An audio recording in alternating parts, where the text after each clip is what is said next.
বীর মুক্তিযোদ্ধা lieutenant colonel অবসরপ্রাপ্ত শরীফুল হক ডালিম রচিত আমি মেজর ডালিম বলছি বইয়ের এই অংশে পাঠ করছি জেনারেল জিয়াকে সেনাবাহিনী থেকে সরিয়ে দেওয়ার পরিকল্পনা। সরকার জেনারেল জিয়াকে বার্মায় ডিফেন্স অ্যাটাচি করে পাঠাবার সিদ্ধান্ত নেয়। আমরা তখনও সারা দেশে ডিপ্লয়েড। একদিন নূর ফোন করে জানালো জেনারেল জিয়া অতি জরুরি প্রয়োজনে আমার সাথে দেখা করতে চান। ফোন পেয়েই এলাম ঢাকায়। নূর জানালো বস আমাকে বাসায় দেখা করতে বলেছেন। বুঝলাম জরুরি বিষয়ে আলাপ করতে ডেকে পাঠিয়েছেন তিনি। জরুরি এবং গোপন বিষয়ে আলাপ আলোচনা সাধারণত তার বাসাতেই হতো। বাসায় গিয়েই দেখা করলাম। সার্বিক পরিস্থিতি নিয়ে অনেক আলোচনার পর তিনি আসল কথাটা বললেন। I hear that I am going to be sent out from the army as defense attaché of Burma soon. Do you know anything about it? আকাশ থেকে পড়লাম, কি বলছেন জেনারেল জিয়া? শেখ মুজিব তো কথা দিয়েছিলেন কিছুদিনের মধ্যেই তিনি তাকে চিফ বানাবেন। তাহলে জবাব দিলাম, আমি কিছুই জানি না স্যার, তবে আপনার যাওয়া চলবে না, আপনাকে হারাতে চাই না আমরা। Well then try to do something. তার ইঙ্গিত স্পষ্ট, তিনি চাচ্ছিলেন প্রধানমন্ত্রীর সাথে এ বিষয়ে আমি আলাপ করি। অবশ্যই আমার সাধ্যমতো যা করার সেটা আমি করব। প্রধানমন্ত্রীর সাথে দেখা করব আজই, বললাম আমি। I shall appreciate that. Do let me know the outcome of your meeting. I shall be waiting for your return. ঠিক আছে স্যার, বলে বেরিয়ে এসেছিলাম তার বাসা থেকে। সেদিন রাতে গিয়ে উপস্থিত হলাম ধানমন্ডি 32-এ। নেতা তখনও বাড়ি ফেরেননি। রেহানা ও জামালের সাথে বসে গল্পগুজব করছিলাম। জামাল জানালো সে স্যান্ডহার্স না হয় যুগোস্লাভিয়ায় যাচ্ছে আর্মি অফিসার কোর্স করার জন্য। শুনে বললাম ভালোই তো, ক্যারিয়ার হিসেবে আর্মিকে যদি তোমার পছন্দ হয় তবে তো তোমার যাওয়াই উচিত। আমরা যখন কথা বলছিলাম কামাল যেন কোথা থেকে বাসায় ফিরে এলো। আমাকে দেখে জিজ্ঞেস করলো, বস কি ব্যাপার? কোনো ব্যাপার ছাড়া 32 নম্বরে বুঝি কেউ আসে না? আমার পাল্টা প্রশ্নেও একটু লজ্জা পেল। তাড়াতাড়ি পরিবেশ হালকা করার জন্য বলল, না না, তা ঠিক নয়, তবে বেশিরভাগ লোকজনদেরই কিছু না কিছু ব্যাপার থাকে, তবে ব্যতিক্রমও আছে, যেমন আপনি। আপনি আসেন শুধু আব্বার সাথে ঝগড়া করতে। ঝগড়া করার অধিকার তার, ভালোবাসার অধিকার যার, জবাবে বলেছিলাম আমি। তাতে অবশ্য সেটা কি আমরা বুঝি না, বাদ দেন এসব। একটা পরামর্শ দেন তো বস, বলল কামাল। কি বিষয়ে জিজ্ঞেস করলাম। একটা স্কলারশিপ পাইছি কানাডায় ল পড়ার জন্য, ঠিক করতে পারতেছি না যাব কি যাব না। এটা তো অত্যন্ত সুখবর। যাবে না মানে? নিশ্চয়ই যাওয়া উচিত। জ্ঞান অর্জন করার জন্য তো চীন পর্যন্ত যেতে বলেছেন আমাদের প্রিয় নবী। মাত্র 3 বছরের ব্যাপার, সময় দেখতে দেখতে কেটে যাবে। আমি যদি এমন একটা সুযোগ পেতাম তবে খুশি হয়ে চলে যেতাম। আমার জবাব শুনে কামাল বলল, তাহলে যাওয়াই উচিত আপনার মতে?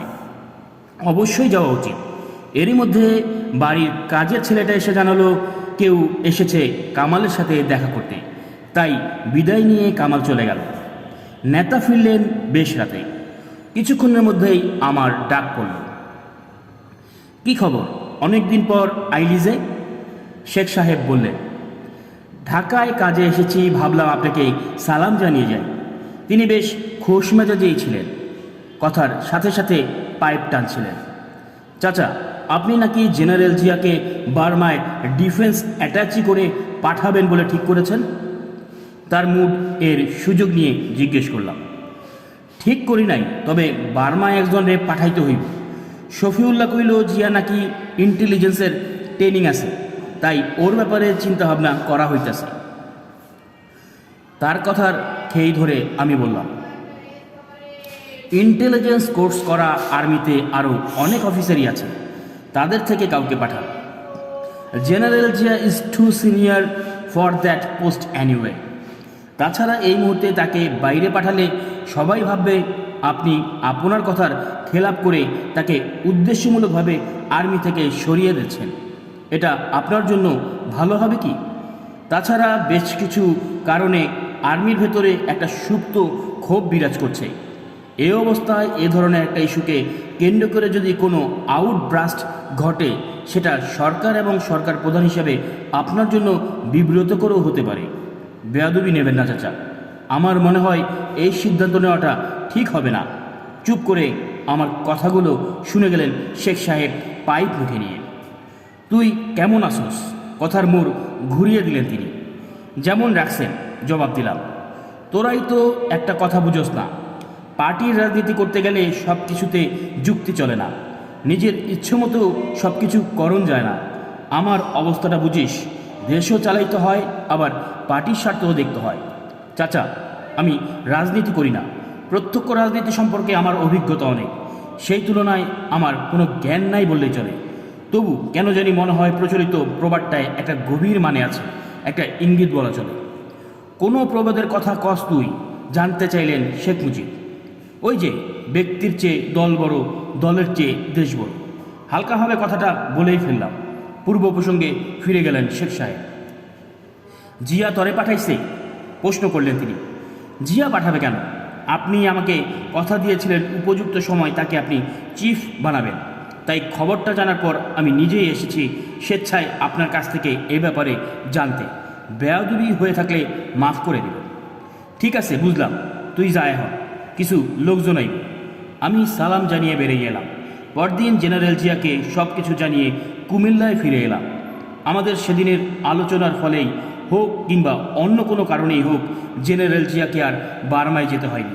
তার জায়গায় পাঠানো হয়েছিল কর্নেল নুরুল ইসলাম শিশুকে। তিনি অত্যন্ত খুশি হয়ে চলে গেলেন বার্মায়। তার খুশি হওয়ার কারণ ছিল, যুদ্ধের সময় হার্টের পালপিটেশনের অজুহাতে রণাঙ্গর ছেড়ে কলকাতায় মুজিবনগর হেডকোয়ার্টার্সে চলে এসেছিলেন তিনি। দেশ স্বাধীন হওয়ার কিছুদিন পর তিনি হঠাৎ করে একদিন 27 নম্বর মিন্টু রোডের হেডকোয়ার্টার্স থেকে লাপাত্তা হয়ে যায়। বেশ কিছুদিন হয়ে গেল, তবুও তিনি ফিরলেন না। এতে জেনারেল ওসমানী ভীষণ ক্ষেপে গেলেন।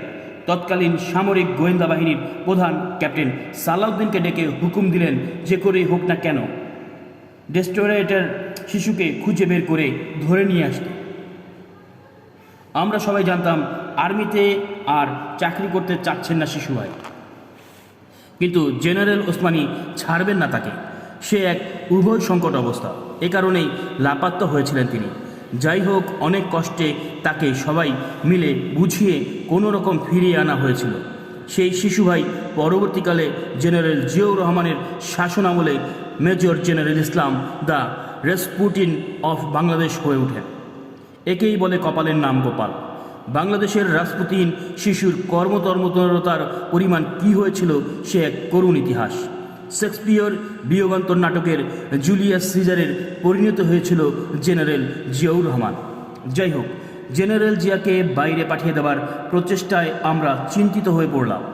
এ যাত্রায় তিনি রক্ষা পেলেও পরিষ্কার বোঝা গেল সেনাবাহিনীর দেশপ্রেমিক জাতীয়তাবাদী চেতনার অধিকারী অংশকে দুর্বল করে তোলার জন্য সরকার ক্ষেপে উঠেছে। মেজর জলিল, কর্নেল জিয়াউদ্দিন এবং কর্নেল তাহেরকে ইতিমধ্যে হারিয়েছি এবং আরও অনেককেই হয়তোবা বের করে দেওয়া হবে সেনাবাহিনী থেকে কোনো না কোনো অজুহাতে। বিষয়টি নিয়ে নিজেদের মধ্যে রাজনৈতিক মহল ও অন্যান্য ক্ষেত্রের সমমনা লোকদের সাথে আলোচনা হলো। প্রায় সবাই একই মত পোষণ করলেন যে সেনাবাহিনীতে স্বাধীন চেতা দেশপ্রেমিকদের ক্রমান্বয়ে বের করে দিয়ে শুধুমাত্র খয়ের খা জি হজুর টাইপের সদস্যদেরকেই রাখা হবে সেনাবাহিনীতে। এরপর একসময় রক্ষী বাহিনীকে তাদের সাথে একত্রভূত করে গড়ে তোলা হবে সম্পূর্ণভাবে সরকারের তাবেদার এক বাহিনী। আমরা সিদ্ধান্ত নিলাম এখন থেকে যতটুকু সম্ভব এ বিষয়ের খোঁজ খবর রাখব।